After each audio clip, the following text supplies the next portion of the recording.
start. Refraction of light. એમાં doubt છે, પહેલા doubt solve કરીએ. Reversibility of a light. ફરીથી જોઈએ. Reversibility of a light. For example, a beaker half filled with water.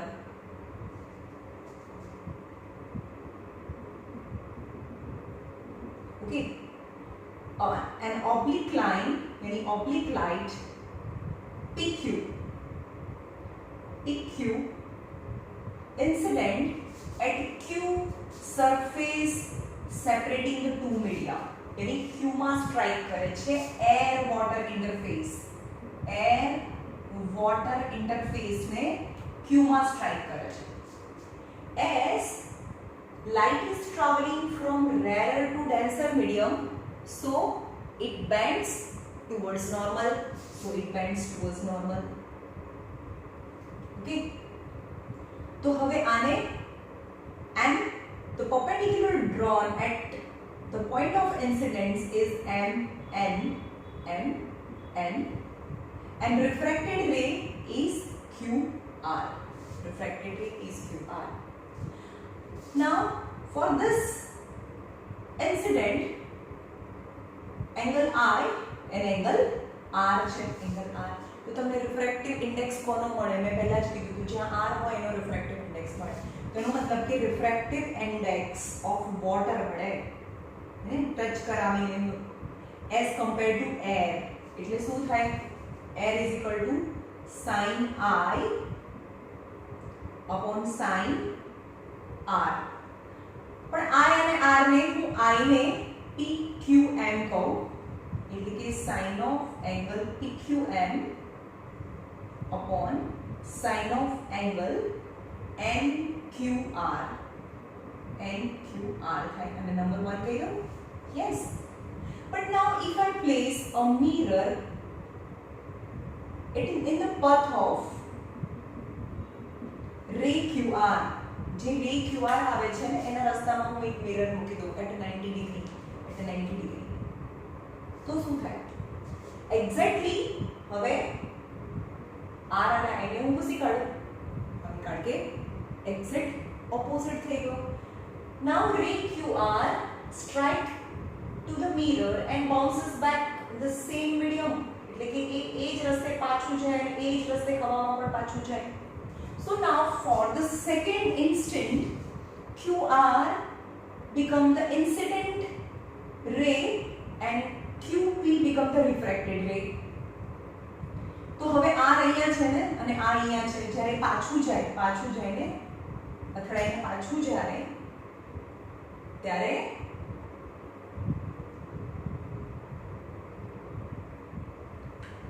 અથડાઈને પાછું જાય છે તો એ વોટરમાંથી એરમાં જાય છે. તો I કહેવાય ને R. તો R ક્યાં છે? એરમાં છે. તો મેં કીધું છે R હોય એનો રિફ્રેક્ટિવ ઇન્ડેક્સ મળે.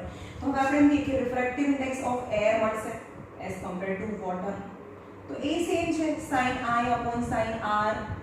પણ હવે તો I અને R બદલાઈ ગયા.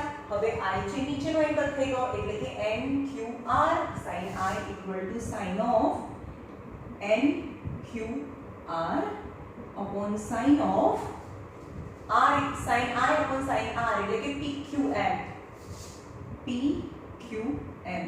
Number 2, you can see that exactly the refractive index of water and refractive index of air. હવે એની અંદરના જે નંબર્સ છે PQM અહીંયા ઉપર છે, અહીંયા PQM નીચે છે, એક્ઝેક્ટલી રિવર્સ છે. હવે હું એમ કહું કે આનું રેસિપ્રોકલ કરી દઉં, આને નીચે લઈ જાઓ. 1 upon refractive index of air. આને હવે હું એમ કહું કે 1/2 is equal to 1/2 હોય તો 2 equal to 2 થાય ને. આનું બી રેસિપ્રોકલ કરી દઉં તો આનું બી રેસિપ્રોકલ કર્યું, that is also right. તો હવે હું એમ કહું કે આનું બી રેસિપ્રોકલ કરી દઈએ. ચલો આની નીચે તો 1 તો હોય એટલે કે આની બી ઊંધું કરી દઈએ તો આનું બી ઊંધું થાય કે ના થાય? યસ. તો that is sin of angle આ નીચે વાળું PQM upon sin of angle NQR થાય. એટલે કે 1 upon refractive index of air is compared to water, but this is PQM upon NQR. એ તો refractive index of water છે, તો refractive index of water is compared to air. In short બે medium છે, એમાં કોઈ પણ એક મીડિયમનો રિફ્રેક્ટિવ ઇન્ડેક્સ હોય એઝ કમ્પેર ટુ એર, તો તમે એરનો રિફ્રેક્ટિવ ઇન્ડેક્સ જોતો હોય તો આ જે નંબર્સ છે એનું રેસિપ્રોકલ કરી નાખો ને, આ જે નંબર્સ છે એનું રેસિપ્રોકલ કરી નાખો તો શું મળે તમને? રિફ્રેક્ટિવ ઇન્ડેક્સ ઓફ વોટર મળે. સમજમાં આવ્યું? ખબર પડે છે? રિફ્રેક્ટિવ ઇન્ડેક્સ ઓફ વોટર જોતું હોય, રિફ્રેક્ટિવ ઇન્ડેક્સ ઓફ વોટર આપેલું છે અને તમને રિફ્રેક્ટિવ ઇન્ડેક્સ ઓફ એર જોઈતું છે તો એરને અહીંયા મૂકી દો, વોટરને ઉપર મૂકી દો અને એનું રેસિપ્રોકલ કરી નાખો. રાઈટ? હવે સેમ વસ્તુ આપણે જોવાની છે. આ તો પહેલા જે તમને ડાઉટ છે એનું પહેલાની એક્સપ્લેનેશન છે. હવે જોઈએ critical angle. Refractive index of glass is equal to 1/sin c એ વાળો ડાઉટ હતો તો કેવી રીતે થાય એ સમજો.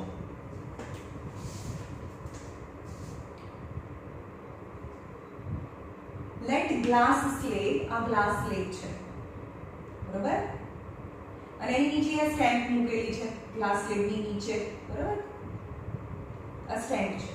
હવે એનાથી જે રેઝ નીકળે છે ને, the rays which are glass અને air, right? So these all are incident ray which strike the glass air interface, and as they are traveling from denser to rarer medium, so જે incident છે એના કરતા refracted angle છે એ મોટો હોય, જે incident છે એના કરતા રિફ્રેક્ટેડ એંગલ મોટો થતો જાય. બટ અ સ્ટેજ કમ્સ, એક સ્ટેજ આવશે for angle of incident, for angle of incident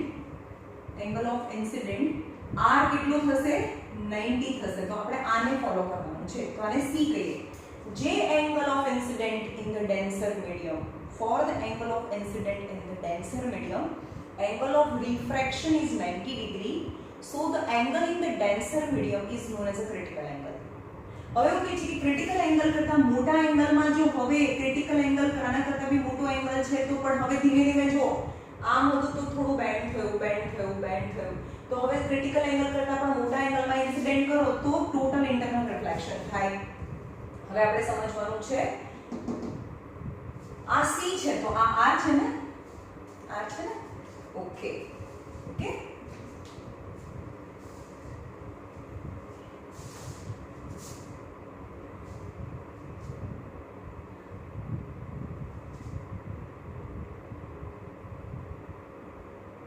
આ એંગલ c છે અને આ એંગલ r છે, અને the light is traveling from glass to air, એરમાંથી ગ્લાસમાં જાય છે. હવે કોનો રિફ્રેક્ટિવ ઇન્ડેક્સ મળે? ઇન ધીસ કેસ આમાં કોનો રિફ્રેક્ટિવ ઇન્ડેક્સ મળે? જ્યાં r હોય ત્યાં. તો refractive index of air as compare to glass, તો રિફ્રેક્ટિવ ઇન્ડેક્સ જે અહીંયા ટચ કરાવીને હોય એનો રિફ્રેક્ટિવ ઇન્ડેક્સ મળે, એટલે જ્યાં r હોય એનો રિફ્રેક્ટિવ ઇન્ડેક્સ મળે. એટલે refractive index of air as compared to glass is equal to sin I upon sin of angle R.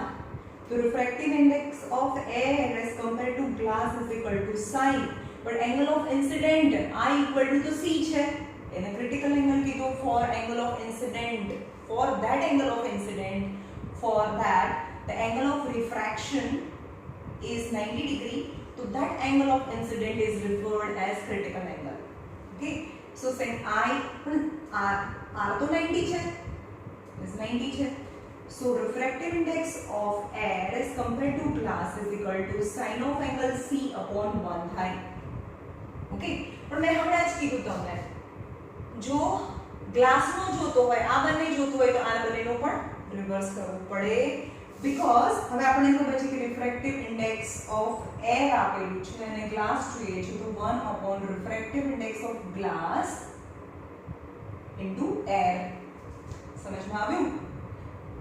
જે આપણી પાસે છે એટલે કે સમજમાં આવે છે જે પણ જેનો પણ રિફ્રેક્ટિવ ઇન્ડેક્સ આપેલો છે એરનો, આપણને એરનો મળ્યો કોની કમ્પેરિઝનમાં? ગ્લાસની કમ્પેરિઝનમાં. પણ એરનો રિફ્રેક્ટિવ ઇન્ડેક્સ છે અને ગ્લાસની કમ્પેરિઝનમાં, પણ હવે મને ગ્લાસનો જોઈએ છે એરની કમ્પેરિઝનમાં, તો આ જે છે એરનું રિફ્રેક્ટિવ ઇન્ડેક્સ છે એનું રેસિપ્રોકલ કરી દો. તો refractive index of glass as compare to air, ચલો આ ઉપર લઈ જાઓ, આને નીચે લઈ જાઓ.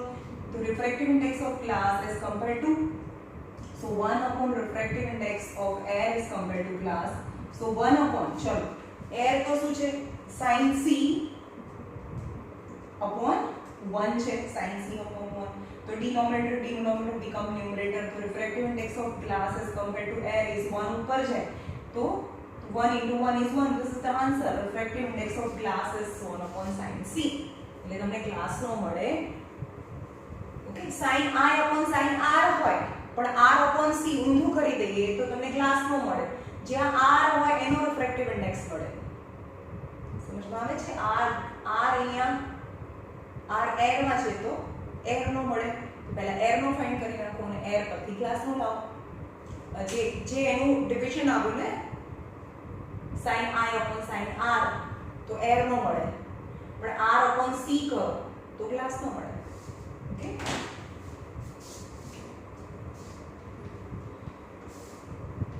now different types of lenses is very important. જો હવે જે સેક્શન ચલાવું છું ને એના each and every points બધું જ તમારા માઇન્ડમાં ક્લિયર છે તો જ તમને ન્યુમેરિકલ પ્રોબ્લેમ આવડશે. કયા ટાઈપના ગ્લાસીસ લેન્સીસ છે, એનું ઇમેજ ક્યાં મળે, ક્યારે વર્ચ્યુઅલ મળે, ક્યારે એનલાર્જ મળે, ક્યારે ડિમિનાઇઝ્ડ હોય. each and everything must be very clear in the mind, then and then you are able to solve the numerical problem. And numerical problem is very important in physics કારણ કે numerical problems જ પૂછાય છે. હવે આ ચેપ્ટરનો સૌથી important concept હવે ચાલુ થાય છે, ટાઈપ ઓફ લેન્સીસ. હવે આપણે જોઈએ કે ટુ ટાઈપના લેન્સીસ છે, કન્વર્જિંગ લેન્સ અને diverging lens.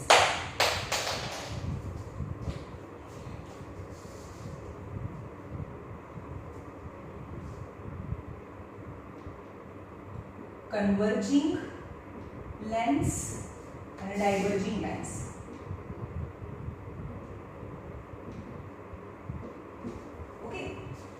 Now converging lens, converge કરવું એટલે ભેગું કરવું. મેં કાલે બી તમને સમજાવ્યું હતું. એટલે બા યાદ રાખવાના ને બા કેસ યાદ રાખવાનું. તમારે તો સારું ખાલી લેન્સીસ પૂછાય છે. સીબીએસઈ અને ગુજરાત બોર્ડ તો લેન્સ અને મિરર બંને છે. So it's very confusing. જે લેન્સમાં છે એનું એક્ઝેક્ટ મિરરમાં છે. એટલે આ હું જે રીતે કહું એ રીતે યાદ રાખશો તો બહુ જ ક્લિયરલી તમને યાદ રહેશે. કન્વર્જિંગ લેન્સ એટલે કે બા કેવા ચશ્મા પહેરે? વચ્ચેથી જાડા ચશ્મા પહેરે, રાઈટ? અને તમે લોકો કેવા ચશ્મા પહેરો? વચ્ચેથી પાતળા હોય અને સાઈડમાંથી જાડા હોય. ઓકે, તો વચ્ચેથી જે જાડા હોય ને, thicker at the middle and tapering at the end are known as convex lenses. convex lens. Okay, હવે એ બંને સરફેસ છે કર્વડ છે એટલે આને બાય કોન્વેક્સ લેન્સ પણ કહેવાય. ટાઈપ ઓફ કોન્વેક્સ લેન્સ બી જોઈશું આપણે. પણ હવે કન્વર્જિંગ કેમ કહેવાય? કન્વર્જિંગ એટલે કે બા આવા ટાઈપના ચશ્મા પહેરીને બા એવું ઈચ્છે છે કે બધા ભેગા રહે, મળીને રહે. એટલે કે when the parallel beam of a light strike to the convex lens and then after refraction, આપણને ખબર છે કે જ્યારે પણ એક મીડિયમમાંથી બીજા મીડિયમમાં જાય ત્યારે એનો રસ્તો બદલાય ને. તો after refraction they actually meet at a point. actually મળે છે ને, જે બંને ભેગા થાય છે, રિફ્રેક્શન થયા પછી બધા ભેગા થાય છે એટલે એને કન્વર્જિંગ લેન્સ કહેવાય, રાઈટ? કન્વર્જિંગ લેન્સ યાની કોન્વેક્સ લેન્સ. કોન્વેક્સ લેન્સ યાની પહેલા lenses કોને કહેવાય? one or both surface are curved are known as convex lenses. અને lenses કહેવાય જેની એક અથવા બંને સરફેસ છે એ કર્વ્ડ હોય. હવે convex lenses કેટલા ટાઈપના હોય? first is whose both the surface are curved such that they are thicker at the middle and tapering यानी पतलू હોય. tapering यानी thin at the end. thicker at the middle and tapering or thin at the end are known as, both the surfaces are curved, are known as biconvex lens. Or second type is one surface is plane and other surface is curved such that it is thicker at the middle and tapering at the end. It is known as a plano-convex lens. Plano-convex lens. Third is this one surface is one surface is concave and other surface is convex, convex thing, such that they are thicker at the middle and tapering at the यानी thinner at the end. એટલે કે એક ગુફા ખાડો હોય ને એને કેવ કહેવાય, ખાડાવાળા ભાગને કેવ કહેવાય. એટલે કે આ કોન્કેવો કોન્વેક્સો લેન્સ કહેવાય. એટલે કે એક ખાડાવાળો ભાગ અને એક ઉપસેલો ભાગ, such that it is thicker at the middle and tapering at the end. So this three types of convex lenses are available and all the three types are converging lenses. જે converging lenses છે. Now diverging lens. Diverging lens એટલે નામ કેમ diverge એટલે છૂટા પડી જવું. કેમ એનું નામ diverge છે? કે when parallel beam of a light, પણ કોને હમણાં પ્રિન્સિપલ એક્સિસ બધું આપણે ભણીએ. Parallel beam of a light after refraction they go away from each other. એકબીજાથી દૂર જાય, ગમે તેટલા બી એક્સટેન્ડ કરો આગળ તો બી ક્યારે મળે નહીં, તો એકબીજાથી દૂર જાય છે. Hence they are known as a diverging lens and our rays are after refraction they are the diverging rays. And the lens itself is known as diverging lens. હવે એને કેટલા ટાઈપના લેન્સીસ છે? Biconcave lens. કેવ मतलब ખાડો, બંને સાઈડથી ખાડો હોય. કેવ એટલે ગુફા, આપણને ખબર ને ખાડો હોય, તો એમ કે છે કે બાય એટલે કે બંને side.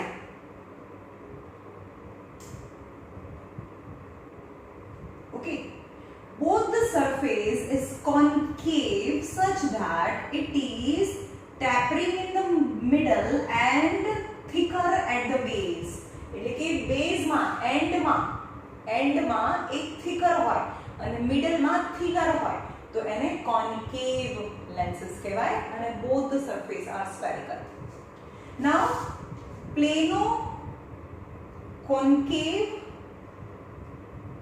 lens such that whose one surface is straight, yani is plane, and other surface is concave, such that it is thinner in the middle and thicker in the end, and is known as plano concave lens. Okay, now third છે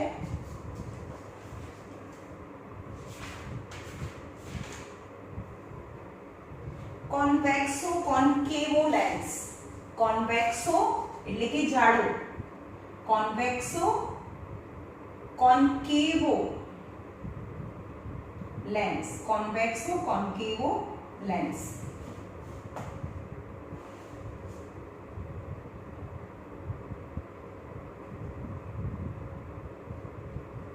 convex અને concave. Convexo concavo lens such that it is thinner in the middle and thicker in the end, and it is known as concave, yani convexo concavo lens, plano concavo lens, and biconcavo lens. Right?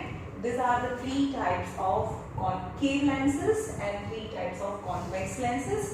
Concave lenses એટલે કે બા પહેરે, વચ્ચેથી બહુ જાડા ચશ્મા હોય અને ક્યારે પહેરે? બા ક્યારે પહેરે? કોઈ પણ વસ્તુ વીણવાનું હોય, છાપું વાંચવાનું હોય, એટલે કે આ લેન્સ કોની માટે યુઝ થાય? નજીકની વસ્તુ એને બરોબર ના દેખાતી હોય. બધું યાદ રાખજો, નજીકની વસ્તુ એને બરોબર ના દેખાતું હોય, દૂરનું ક્લિયર દેખાતું હોય. પણ આ લેન્સ કોણ યુઝ કરે? તમે લોકો યુઝ કરો. નાની એજના લોકો છે એને દૂરનું ના દેખાતું હોય, બ્લેકબોર્ડ ઉપરનું ના દેખાતું હોય, એટલે આ લેન્સ એના કરેક્શન માટે કોન્કેવ લેન્સીસ પહેરે. અને કયા ટાઈપ્સ છે એ આના પછીના લેસનમાં આવશે. કયા ટાઈપ્સની આઈ ડિફેક્ટ છે. I think in biology also જે બ્રેઇનવાળા ચેપ્ટરમાં આવશે. Different types of I defect અને એના correction. Right?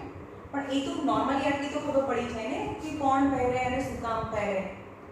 Aged person because they are not unable to see nearby object, and younger person because they are not able to see the far away thing, yani they cannot read the whatever they written in the blackboard, right?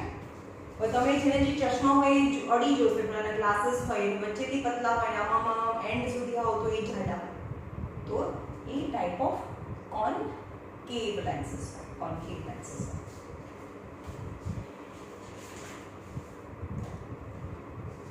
Now converging action અને diverging action ની વાત કરીએ कि why concave lenses and why convex lenses are converging and these are diverging and converging.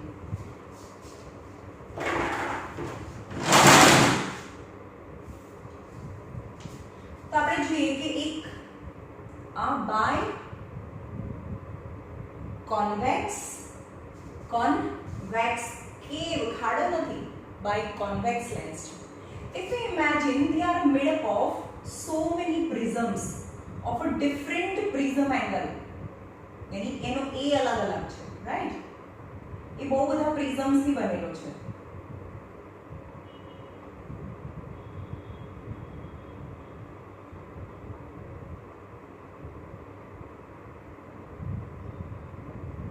અલગ અલગ prism છે, નાના નાના કાચના પીસીસ છે અલગ અલગ, અને તેને ગોઠવ્યા છે, and together it form by convex lens. હવે આપણે આગળ પ્રિઝમમાં જોયું હતું ને, where it bend when the light is passing from the prism it bends towards its base. જ્યાં broader part છે ને, જ્યાં broader part છે એ direction માં bend થાય, right? This is the path of a light in the prism.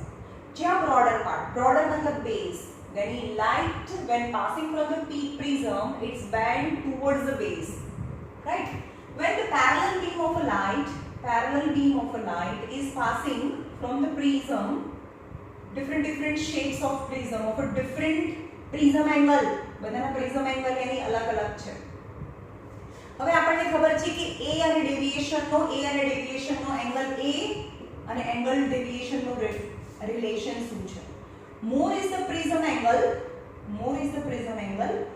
lesser is the deviation. More is the prism angle, lesser is the deviation. Lesser is the prism angle, more is the deviation.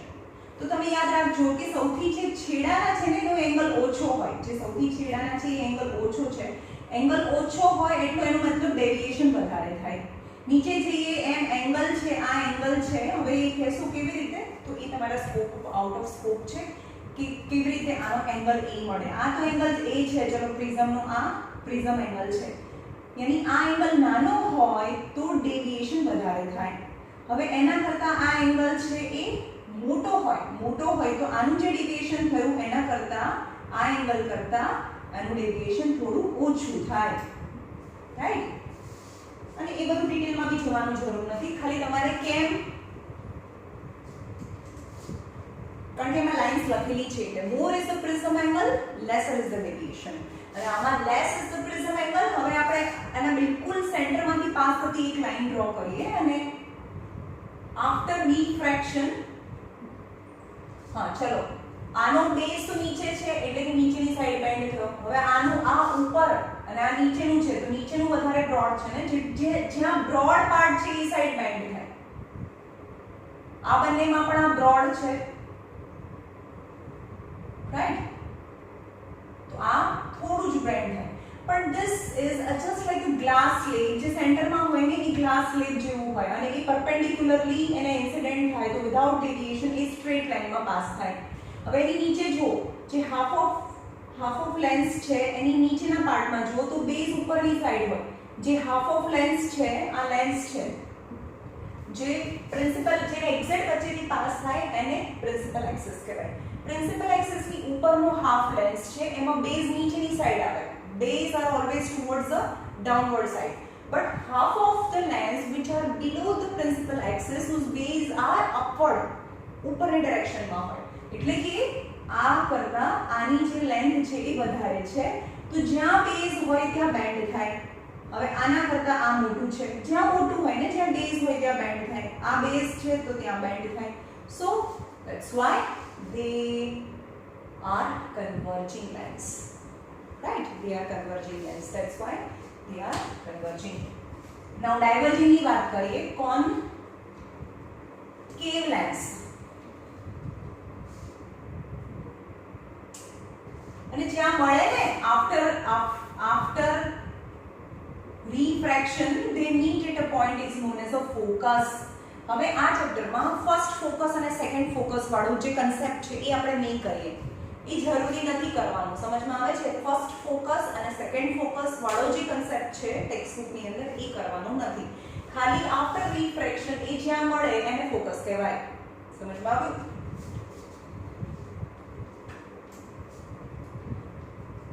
હવે આપણે કોન્કેવ ની વાત કરીએ. કોન્કેવ lens, a concave lens. If we imagine, if they are made up of so many prisms of a different shape, all the shapes na prism થી બનેલું છે, બરાબર?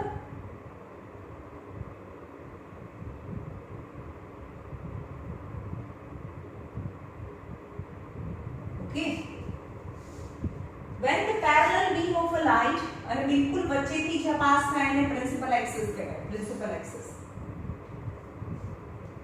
Okay, तो आना करता मतलब प्रिंसिपल एक्सिस ની ઉપરનો half lens, half of the lens above the principal axis, always each prism has a base upward. તો એનો બેઝ ક્યાં ઉપરની સાઈડ હોય, તો આ નાનું છે આ મોટું છે, તો એ કઈ ડાયરેક્શનમાં બેન્ડ થાય, ક્યાં બેન્ડ થાય? ટુવર્ડ્સ બેઝ, મતલબ ઉપર જાય. આમાં પણ આના કરતા બેઝ મોટો છે એટલે એ બેઝ સાઈડ બેન્ડ થાય, આમાં પણ બેઝ સાઈડ બેન્ડ થાય. Actually, this is central part, any central prism is exactly look like glass prism. So, and it's incident at a 90 degree. So, without deviation, it's passing in a straight line. चलो, आमा base क्या है? Base नीचे की side है. आमा base क्या है? नीचे की साइड है. After refraction, they never meet each other. કોઈ એકબીજાને ક્યારે ન મળે અને એકબીજાથી દૂર જતા રહે, એકબીજાથી દૂર જતા રહે એટલે એને ડાયવર્જિંગ રેઝ કહેવાય, ડાયવર્જિંગ રેઝ કહેવાય. But if we extend all this refracted ray in a backward direction, એ બધાને backward direction માં આપણે extend કરીએ,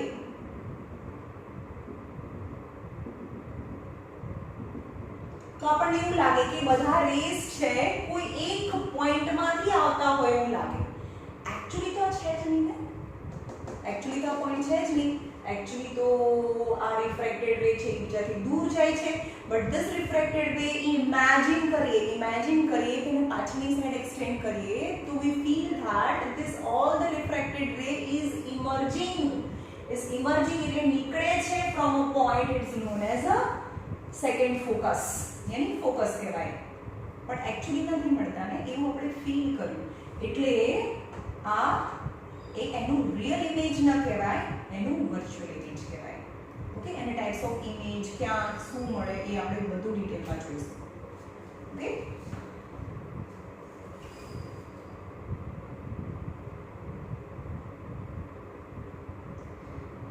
some important definitions.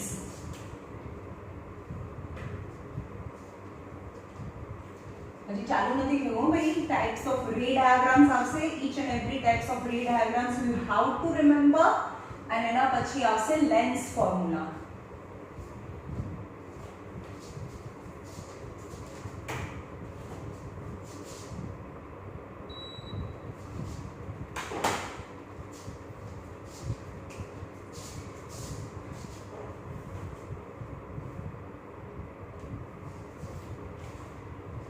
Now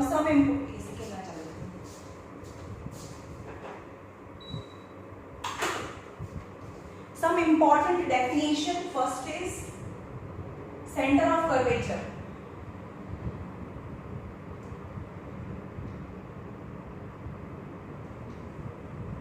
Center of curvature કોને કહેવાય? Center of curvature. Now the lens generally in this chapter we will take the lens of both the sides is curved, hence biconcave or a biconvex, and both have હવે એવું જરૂર નથી, હું તમને એક એવું બી લેન્સ બતાવું કે એક આવો લેન્સ છે અને એક આવો છે. સમજમાં આવે છે? આ જે લેન્સ છે એ વાળું સર્કલ આ છે અને આ જે છે એની કર્વ ઓછું છે, આમાં કર્વ વધારે છે, આમાં કર્વ ઓછું છે. તો આ બીજો જે લેન્સ છે એ બીજા મોટા સ્ફિયરનો પાર્ટ હોય. ઓકે, એવું બી બને કે એની બંને જે સરફેસીસ છે એ અલગ અલગ સ્ફિયરની રેડિયસ ઓફ સ્ફિયર, એટલે કે આ સ્ફિયરની રેડિયસને રેડિયસ ઓફ કર્વેચર કહેવાય અને આ સરફેસ માટે એની રેડિયસ ઓફ કર્વેચર અલગ હોય. સમજમાં આવે છે? રેડિયસ ઓફ કર્વેચર હજી આવ્યું નથી, હું તમને હમણાં સમજાવું કે કોને કહેવાય. પહેલા જોઈએ centre of curvature. Center of curvature for a biconvex or a biconcave lenses or biconvex lenses, both the spherical surface is a part of a sphere. Okay, for example, biconvex lens, that is convex lens. Biconvex lens ne generally આપણે convex lens કહીશું. Biconvex lens, both the spherical surfaces is a part of a sphere. Is a part of a sphere. And radius of that sphere is known as, अच्छा, center of that sphere, જે બને sphere છે ને એમના center ને center of curvature કહેવાય. સમજ में आया? What is the definition? Convex lens, curved surface of a convex lens is a part of the sphere, two different sphere. And the center of both the sphere is known as center of curvature. Second, radius of curvature.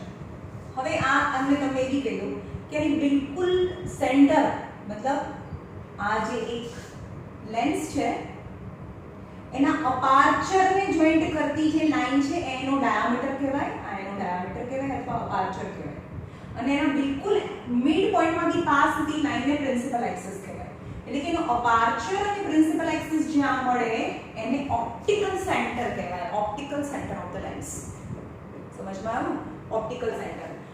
હવે radius of curvature જોઈએ. હવે આ optical centre કહેવાય O, આ O કહેવાય, આને C1 અને C2 કહીએ, સેન્ટર ઓફ કર્વેચર્સ. હવે radius of curvature.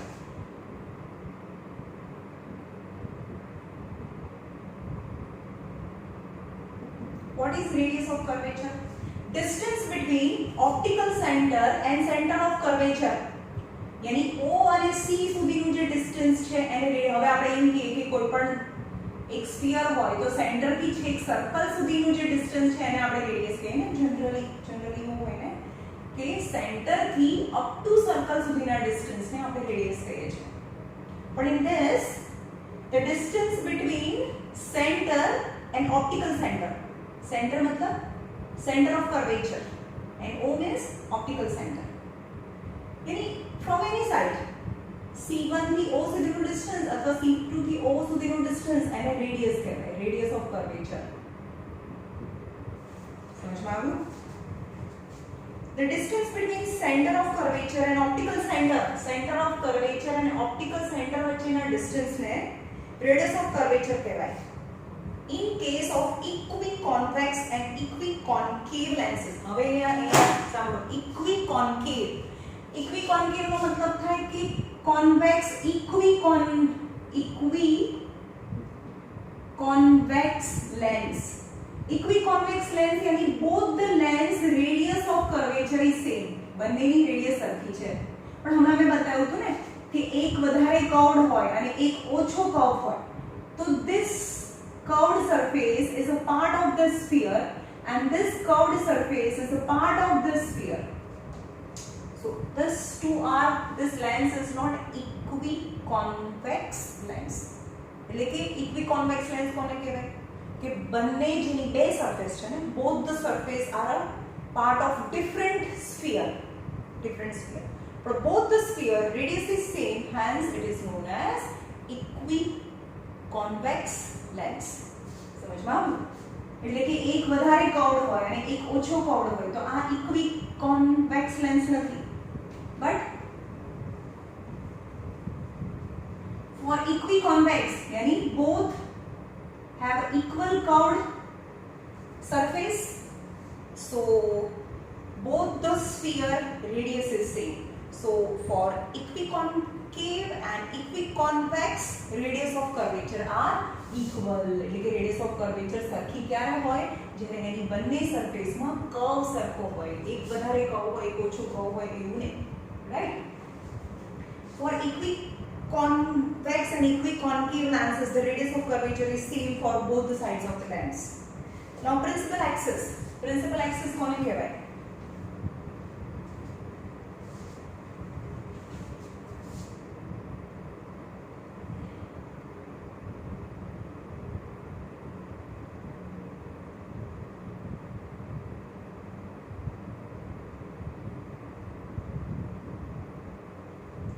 Principal axis, third is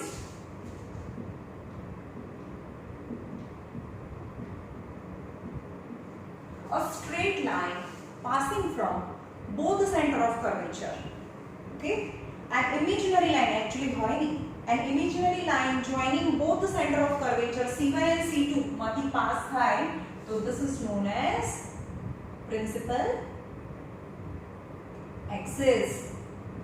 Principal axis. Optical center ની ડેફિનેશન હમણાં આવી નથી. Optical center કોને કહેવાય? Optical center is a point where the principal axis and aperture intersect each other. એટલે કે ચલો આ principal axis છે. Principal axis એટલે કે બંનેના C1 અને C2 બંનેના center of curvature માંથી પાસ થતી line. The principal axis and aperture એટલે કે diameter of a lens એટલે કે બંનેના જે tapering point છે એને જોઈન કરતી લાઈનને એનું aperture કહેવાય. Okay, a point within the cell, એક lens, a point within the lens એટલે કે એક point છે જે લેન્સની અંદર છે. Where a line drawn through the aperture, એક line drawn through the aperture intersect the principal axis is known as optical center, and it is always denoted at letter O. Optical center is a point where any ray of light passing through this emerges parallel to the direction of incident ray. હવે તમને સમજાવો કે આ શું કહેવામાં આવે છે?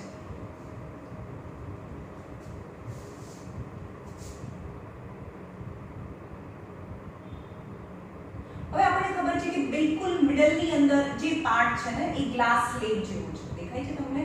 Glass slab જેવો હોય અને સફિશિયન્ટ જાડો હોય તો હવે એવું કહે છે કે જે રે છે એના પ્રિન્સિપલ ઓપ્ટિકલ સેન્ટરમાંથી પાસ થતી લાઈન છે, ઓપ્ટિકલ સેન્ટરમાંથી પાસ થાય એવી રીતે આપણે એને ઇન્સિડન્ટ કરીએ. આ જે રે છે ક્યાંથી પાસ થાય છે? Optical centre. અને આ ક્યાં છે? બિલકુલ મિડલમાં છે. If the ray is passing from the optical center, તો આપણને તો ખબર છે એ શું થાય? Bend towards the normal. અને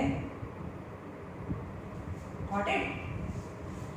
When the ray, incident ray, is traveling towards optical center, then emergent ray is always parallel to the incident ray because of a lateral shift, because જે વચ્ચેનો પાર્ટ છે એ તો glass slab જેવું behave કરે. Okay, optical center is a point where any ray of a light passing through, any rays of a light passing through emerges, એટલે કે emerge થાય parallel to the incident ray, as the center portion of a lens may be regarded as glass slab. એટલે કે જે વચ્ચેનો part છે આપણે glass સ્લેબની જેવી રીતે બિહેવ કરીએ, કારણ કે એમાં ટેપરિંગ ના હોય. વચ્ચેનો જે પાર્ટ છે એક્ઝેક્ટ ગ્લાસ સ્લેબ જેવો હોય, એની બંને સાઈડ છે પેરેલલ હોય વચ્ચેમાં. પણ આપણે એમ કહીએ કે however the lens is very thin, પણ આપણે એમ કહીએ કે આ લેન્સ બહુ જ થીન છે. એટલો બધો થીન તમે ઇમેજિન કરો છો તો શું થાય કે ઓપ્ટિકલ સેન્ટરમાંથી જે પાસ થતી લાઈન છે એ આ જ ઇમર્જન્ટ રે છે અને આ જ ઇન્સિડન્ટ રે છે, એટલે કે આ બંને મર્જ થઈ જાય. આપણે ત્યાં અમે જોયું હતું ને કે એની ગ્લાસ સ્લેબની થિકનેસ પર ડિપેન્ડ કરે. ગ્લાસ સ્લેબની thicker, more is the thicker, more is the displacement. તમને યાદ હોય તો વધારે થિકનેસ હોય આ ગ્લાસ સ્લેબની તો આ ડિસ્પ્લેસમેન્ટ વધારે થાય, પણ આપણે એવું ઇમેજિન કરીએ કે જે વચ્ચેનો જે ગ્લાસ સ્લેબ છે એટલો બધો થિન છે, એટલો બધો થિન છે કે જે ઇન્સિડન્ટ રે છે એટલે કે ઇમર્જન્ટ રે, આ ઇમર્જન્ટ રે અને ઇન્સિડન્ટ રે અને ઇમર્જન્ટ રે છે બંને એક જ થાય. એનો મતલબ in general after this discussion, when the ray of light passing from the optical center without any deviation, it's go in a straight direction, એનું ડિસ્પ્લેસમેન્ટ ના થાય. કારણ કે આપણે વચ્ચેનો જે ગ્લાસ સ્લેબ છે ને બહુ જ થિન કન્સિડર કરીએ તો એ ડિસ્પ્લેસ ના થાય અને એના ઓપ્ટિકલ સેન્ટરમાંથી પાસ થાય તો વિધાઉટ ડેવિએશન છે આ બંને મર્જ થઈ જાય. જેમ જેમ આ થિકર હોય એમ ડિસ્પ્લેસમેન્ટ વધારે, એટલે કે આ થિન કરતા જે એટલા બંને નજીક આવતું છે એટલું બધું થિન કરીએ કે આ બંને મર્જ થઈ જાય, એટલે કે જે ઇન્સિડન્ટ રે છે એ જ ઇમર્જન્ટ રે, એટલે કે એ પેરેલલ ડાયરેક્શનમાં, એ સેમ ડાયરેક્શનમાં રિફ્રેક્ટ બી થઈ જાય. However, if the glass is very thin, the small lateral displacement is generally ignored. એટલું બધું lateral displacement એટલું બધું થિન લઈએ, આ વચ્ચેનો જે પોર્શન છે એટલું બધું થિન લઈએ, ઓકે, તો આ ઇન્સિડન્ટ રે છે ને આ એનું ઇમર્જન્ટ રે છે, એની વચ્ચેનું જે ડિસ્પ્લેસમેન્ટ છે એટલું નાનું હોય કે એને આપણે ઇગ્નોર કરી દઈએ, એટલે કે જે ઇન્સિડન્ટ રે છે એ જ ડાયરેક્શનમાં રિફ્રેક્ટેડ રે આગળ જાય. Thus the ray is assumed in traveling straight through the optical center. In short, when the ray of light traveling from the optical center, it do not change its path and continue moving in same direction and does not suffer any refraction. Means જ્યારે પણ કોન્કેવ lens કે convex lens આપેલું છે અને એના optical સેન્ટરમાંથી pass થવાની વાત છે, એટલે કે કોન્વેક્સ લેન્સ છે એનો ઓપ્ટિકલ સેન્ટર છે અને કોન્કેવ લેન્સ છે આ એનો ઓપ્ટિકલ સેન્ટર છે, તો any ray if it is passing from the optical center, so without deviation it's go in a straight line, and in concave lenses અને concave lenses બંનેમાં refraction ના થાય જો કે O માંથી પાસ થાય. Now principal focus. હવે focus પાડે છે ને એટલે first focal point and second focal point એ નથી કરવાનું, બરોબર? Principal focus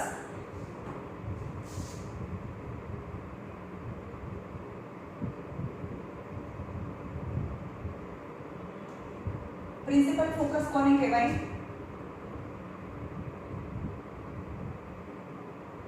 principal axis, aperture, optical centre. Principal focus. When if the ray parallel to principal axis for convex lens છે અને રે જે કે આ sun છે, sun માંથી તો parallel rays આવે ને which is parallel to principal axis. So after refraction કારણ કે તો બાકી જ છે વચ્ચેથી જાડો, so they converge and meet at a point is known as focus. એટલે એને ફોકસ કહેવાય. અને એમાંથી જે પાસ થતું જે પ્લેન છે, પ્લેન એટલે કે એ સરફેસ જ્યાં આગળ એનું મતલબ એનું ઇમેજ બને છે એ વાળું સરફેસ, આખા સરફેસને ફોકસ સરફેસ કહેવાય, સરફેસ ઓફ ફોકસ કહેવાય. એટલે કે આ જે સરફેસ છે જેમાંથી ફોકસ એ સરફેસ ઉપર પડે છે એને સરફેસ ઓફ ફોકસ કહેવાય. And for convex lens, if the rays are coming parallel to the principal axis, then the focus is also on a principal axis.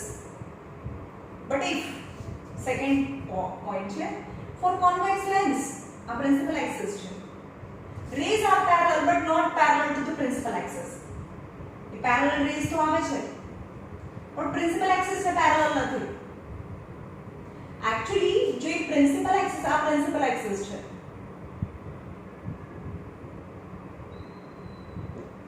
if parallel rays parallel to the principal axis, so after refraction they converge at principal axis, तो ये principal axis ઉપર જ મળે, a point is known as the focus. But when the parallel beam of light which are not parallel to principal axis ને parallel નથી પણ જે ray itself એ parallel છે. so અહીંયા ફોકસ હતું ને તો એનું આ પ્લેન છે. so after refraction they focus at surface of focus. ક્યાં મળે? જે અહીંયા ના મળે પણ એનું જે પ્લેન છે ને, પ્લેન છે જે સરફેસ છે એને પ્લેન ઓફ ધ ફોકસ માં મળે, એટલે કે અહીંયા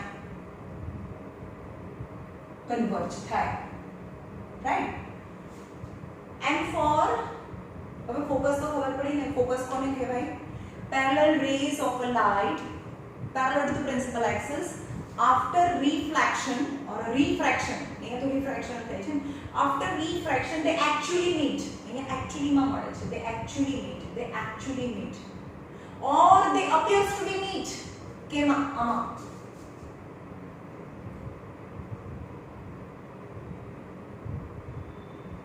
પ્રિન્સિપલ એક્સિસ છે, parallel beam of આ O છે, parallel beam of a light parallel to the principal axis. But આ તો બાકેસ નથી અને ઓલવેઝ ક્યાં બેન્ડ થાય? ટુવર્ડ્સ બેઝ, જ્યાં મોટું હોય ત્યાં બેન્ડ થાય, મતલબ it's go away from the principal axis, દૂર જાય. તો તમારે શું કરવાની? એક સ્કેલ મૂકી દેવાની, અહીંયાથી આને જોઈન કરતી સ્કેલ મૂકી દેવાની, અહીંયાથી આને જોઈન કરતી સ્કેલ મૂકી દેવાની.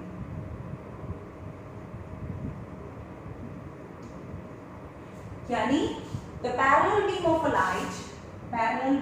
light in concave lenses which are diverging. So after refraction the rays diverge from each other. એ તો કેમ મળે જ નહીં? આપણે એમ કીધું કે જે એકચ્યુઅલી માં મળે એક પોઈન્ટ ને ફોકસ કહેવાય, પણ આ તો મળતા જ નથી. But if V extend on back side, આપણે એને બેક સાઇડ એક્સટેન્ડ કરીએ, તમારે સ્કેલથી આને જોઈન કરી દેવાના. આપણે એને બેક સાઇડ એક્સટેન્ડ કરીએ તો we feel that all this diverging ray is emerged, એટલે કે નીકળે છે from a point, એક પોઈન્ટ માંથી આવતા હોય એવું આપણને લાગે છે. એકચ્યુઅલી માં તો નથી ને, તો આને પણ ફોકસ કહેવાય. તો ફોકસ ની ડેફિનેશન શું થઈ? parallel beam of light parallel to the principal axis, parallel beam of light parallel to the principal axis after refraction they actually meet or appears to be meet. appears એટલે ખાલી લાગે. that point is known as focus of the lens. okay,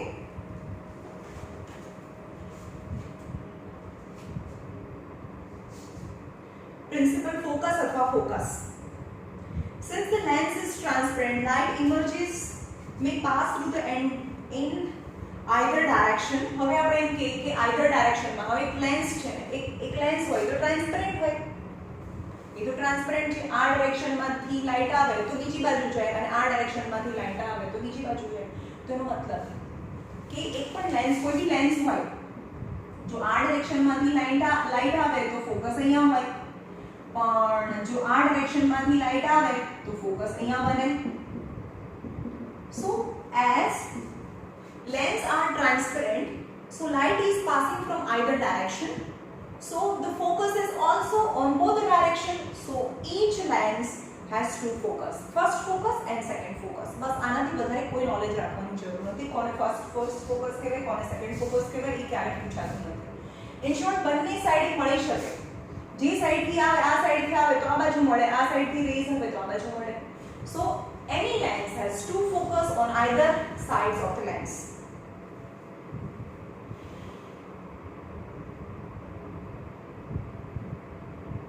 There will be two principal focus at an equal distance from the optical center. અને એ optical center આપણે એમ કહીએ કે optical center છે, optical center O છે, તો optical center માંથી આટલું જે ડિસ્ટન્સ છે એને focal length કહેવાય. focal length કોને કહેવાય? ઓપ્ટિકલ સેન્ટર થી ફોકસ સુધીના ડિસ્ટન્સ ને, ઓપ્ટિકલ સેન્ટર થી ફોકસ સુધીના ડિસ્ટન્સ ને ફોકલ લેન્થ કહેવાય. ઓપ્ટિકલ સેન્ટર થી સેન્ટર ઓફ કર્વેચર સુધીના ડિસ્ટન્સ ને રેડિયસ ઓફ કર્વેચર કહેવાય. એટલે કે O થી C સુધીનું ડિસ્ટન્સ ને રેડિયસ ઓફ કર્વેચર અને O થી F સુધીના ડિસ્ટન્સ ને ફોકલ લેન્થ કહેવાય. ઓકે, તો focal length sides of the lenses are same. And what is focal length? It's a distance between optical center and focus, but focus is on the both the sides of the lens. So f અહીંયા બી હોય, f અહીંયા બી હોય, એટલે કે o થી f સુધીના distance ને focus કહેવાય.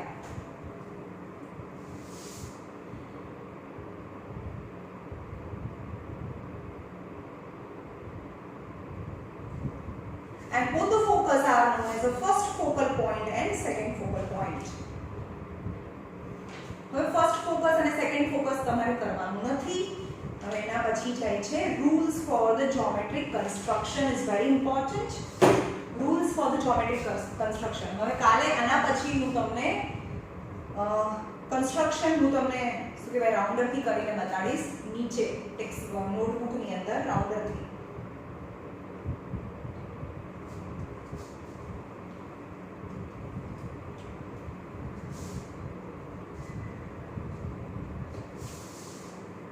एक તમને રાઉન્ડરથી ટેક્સ્ટ નોટબુકમાં કરીને બતાડીશ. બધા અહીંયા વ્હાઇટ બોર્ડ ઉપર જ બતાડીશ તમને. એક તમને નોટબુકમાં કરીને બતાડીશ. Now rules for construction of geometric construction of image for lenses. હવે આપણે કહીએ કે convex lens છે. convex lens and the optical center and principal axis.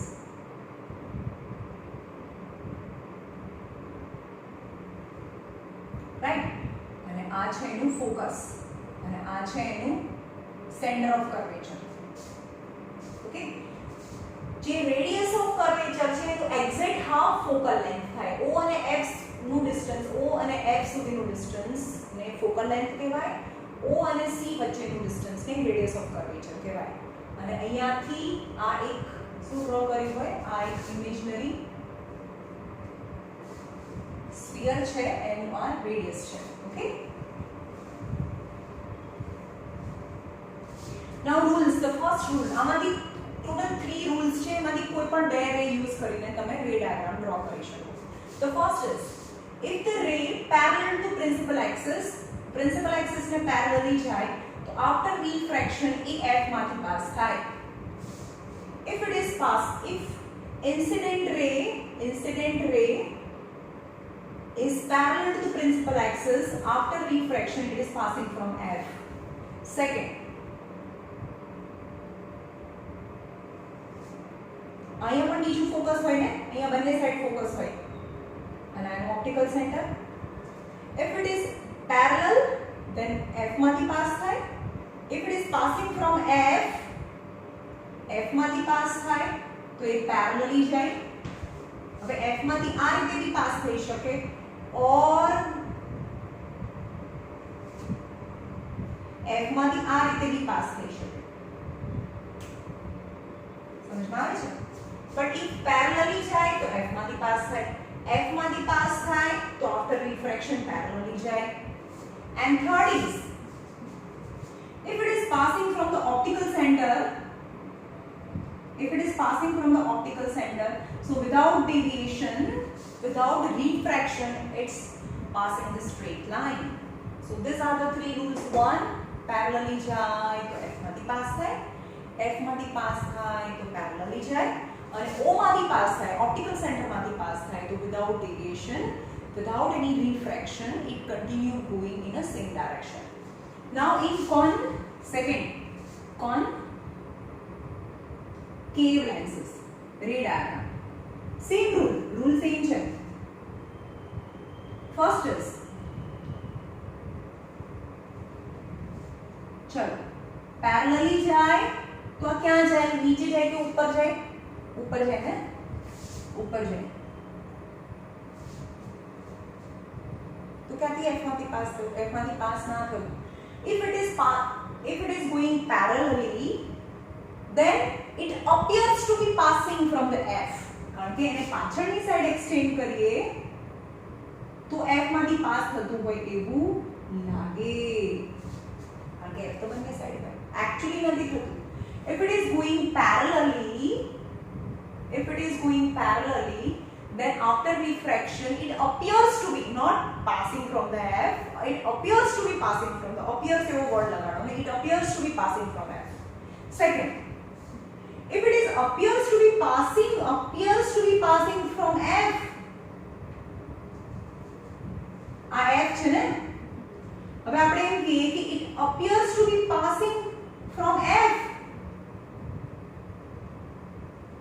appears actually માં પાસ નથી થતું, આને એક્સટેન્ડ કરીએ તો F માંથી પાસ થાય. Okay, if it is appears to be passing from F, then after refraction it goes parallelly.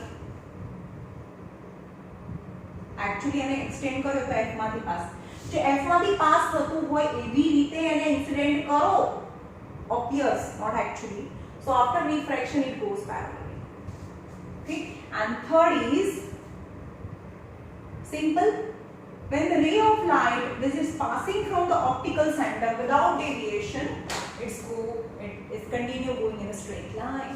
So these are the three rules which is both for concave lenses and convex lenses. હવે આના પછીનું જો lecture છે અને એના પછીનું, હવે પછીના બે lectures is very important for this chapter, because ray diagram કયા ટાઈપના લેન્સ ઇમેજીસ બનશે, એ બધા ઇમેજીસ તમારા માઇન્ડમાં ક્લિયર હોય, ક્યારે ઇમેજ બને, વર્ચ્યુઅલ ક્યારે, એનલાર્જ ક્યારે, ડિમિનિશ્ડ ક્યારે, કેવા ટાઈપના ઇમેજીસ મળે એ તમને યાદ હોય તો પછી તમે લેન્સ ફોર્મ્યુલા યુઝ કરીને તમને બધા सम्स गणता आवड़े. सम त्यारे ज आवड़शे त्यारे જ્યારે તમને બધા ડાયાગ્રામ તમારા માઇન્ડમાં ક્લિયર હશે, રાઈટ.